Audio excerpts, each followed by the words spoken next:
പരിസ്ഥിതി സംരക്ഷണത്തിന് വേറിട്ട മാതൃക തീർക്കുകയാണ് കോട്ടയ്ക്കൽ കോട്ടൂർ എ.കെ.എം. ഹയർ സെക്കൻഡറി സ്കൂളിലെ വിദ്യാർത്ഥി സംഘം.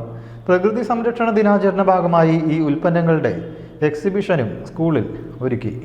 ഒറ്റത്തവണ ഉപയോഗിക്കുന്ന പ്ലാസ്റ്റിക് ഉൽപ്പന്നങ്ങൾക്ക് ബദലായി ചിരട്ടയും കമുകിൻ പാളയും ഉപയോഗിച്ച് മനോഹരവും ഈടുറ്റതുമായ വിവിധ വസ്തുക്കളാണ് വിദ്യാർത്ഥികൾ നിർമ്മിച്ചത്. വീടുകളിൽ നിന്നും പരിസരങ്ങളിൽ നിന്നും ശേഖരിച്ച വസ്തുക്കൾ മിനുക്കിയെടുത്താണ് ഉപകരണങ്ങളാക്കി മാറ്റിയത്. പ്രകൃതി സംരക്ഷണ ദിനാചരണ ഭാഗമായി സ്കൂളിൽ ഈ ഉൽപ്പന്നങ്ങളുടെ എക്സിബിഷൻ ഒരുക്കി. ഒരു തവണ മാത്രം ഉപയോഗിച്ച് തള്ളുന്ന പ്ലാസ്റ്റിക് ഉൽപ്പന്നങ്ങൾക്ക് പകരം പൂർണ്ണമായും മണ്ണിൽ ലയിച്ചു ചേരുന്ന പ്രകൃതിദത്ത ബദലുകൾ ജനങ്ങളിലേക്ക് എത്തിക്കുക എന്നതായിരുന്നു ലക്ഷ്യം. പ്രധാനാധ്യാപിക കെ. സുധ പ്രദർശനം ഉദ്ഘാടനം ചെയ്തു. ഡെപ്യൂട്ടി എച്ച്.എം. പ്രദീപ് വാഴങ്കര, എൻ. വിനീത, പ്രവൃത്തി പരിചയ അധ്യാപിക ടി. കെ. ശ്രീജ എന്നിവർ സംസാരിച്ചു.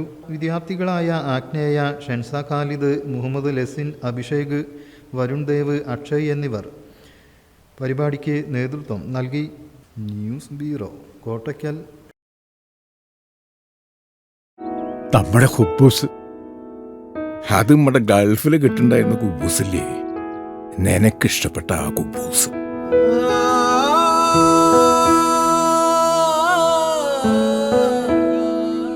പ്രവാസികൾക്ക് മാത്രല്ല, ഇപ്പൊ നാട്ടിലെല്ലാവർക്കും അൽദാൻ കുബൂസ് മാത്രം മതി.